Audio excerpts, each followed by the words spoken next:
کہ جس وجہ سے اہل بیت اطہار کے نزدیک جناب ام البنین سلام اللہ علیہ کی وہ منزلت اور وہ رفعت تھی کہ جو باقی خواتین کو نصیب نہ ہو سکی۔ شہید اول قدس سرہ نے یہ جملہ تحریر فرمایا ہے کہ کس حد تک اہل بیت کے ہاں جناب ام البنین منزلت اور مقام رکھتی تھی کہ جب جناب زینب عقیلہ سلام اللہ علیہ واقعہ کربلا کے بعد مدینہ میں تشریف لائی ہیں تو جس طرح سے اپنے نانا کی قبر پہ گئی ہیں، اپنی والدہ ماجدہ کی قبر پہ گئی ہیں، اسی طرح سے وہ واحد خاتون کہ جس کو جناب زینب نے گھر میں جا کے پرسہ دیا ہے، اس خاتون کا نام ام البنین سلام اللہ علیہ ہے۔ اور یہاں تک نہیں بلکہ ہر عید پہ بھی جناب زینب سلام اللہ علیہ جناب ام البنین کے ہاں جاتی اور انہیں ان کے چاروں شجاع اور بہادر بیٹوں کا پرسہ دیا کرتی تھی۔ شیخ عبداللہ مامقانی قدس سرہ لکھتے ہیں کہ جناب ام البنین کے ایمان اور عقیدت اور ان کی ولایت اور محبت کا اندازہ امام حسین علیہ السلام سے آپ یہاں سے لگا سکتے ہیں کہ جب بشر ابن حزلم امام سجاد علیہ السلام کے کہنے پہ واقعہ کربلا کے بعد اس نے اشعار کہے مدینہ شہر میں جا کے، وہ کہتا ہے کہ میں نے دیکھا ہے کہ خاتون میری طرف آ رہی ہے، اور اس خاتون نے مجھ سے جب یہ سوال کیا کہ اخبرنی عن سیدی الحسین، پوچھنے پہ پتہ چلا کہ یہ جناب ابو الفضل العباس کی والدہ ہیں، تو اس نے کہا کہ چاروں بیٹے واقعہ کربلا میں شہید ہو چکے ہیں، ایک ایک کر کے میں تعزیت پیش کرتا ہوں۔ اب بشر ابن حزلم ایک ایک بیٹے کی تعزیت اور پرسہ دے رہے ہیں، لیکن جناب ام البنین ایک ہی جملہ کہہ رہی ہیں اخبرنی عن سیدی الحسین،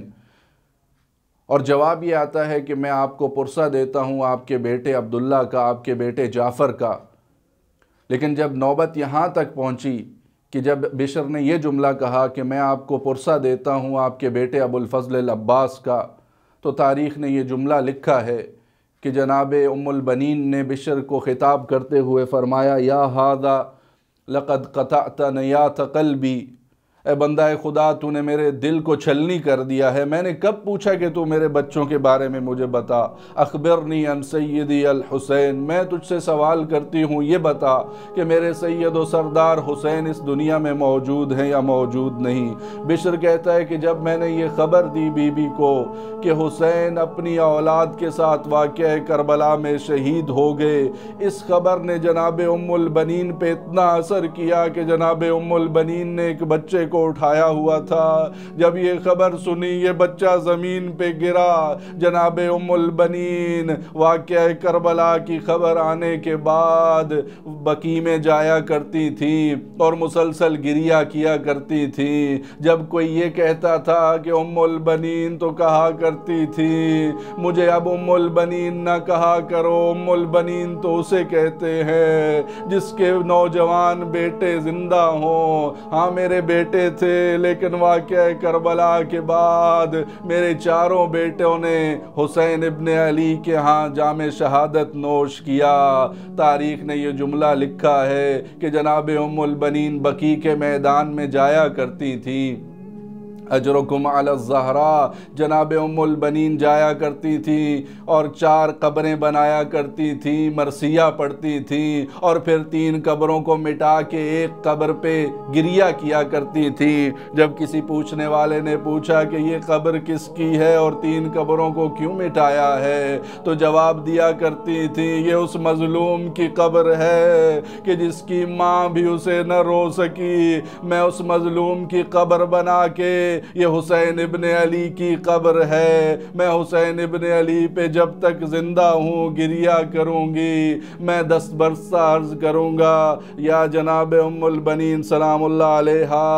آپ نے تو یہ کہا کہ یہ اس مظلوم کی قبر ہے کہ جس کی ماں موجود نہیں ہے، لیکن علماء کہتے ہیں کہ جناب سیدہ طاہرہ کی اب بھی یہ حالت ہے، تارتن تقوم و تقعد اخرى، قبر میں بھی یہ حالت ہے، کبھی اپنے بیٹے کے مصائب کو یاد کر کے اٹھتی ہیں، کبھی بیٹھتی ہیں اور میدان محشر میں بھی اس حالت میں آئیں گی جناب سیدہ کہ ایک ہاتھ میں امام حسین علیہ السلام کا کرتا ہوگا اور پروردگار کو خطاب کر کے فرمائیں گی پروردگارا تو آج کے دن حاکم ہے، تو میرے بیٹے کا فیصلہ فرما۔ الا لعنت اللہ علی القوم الظالمین۔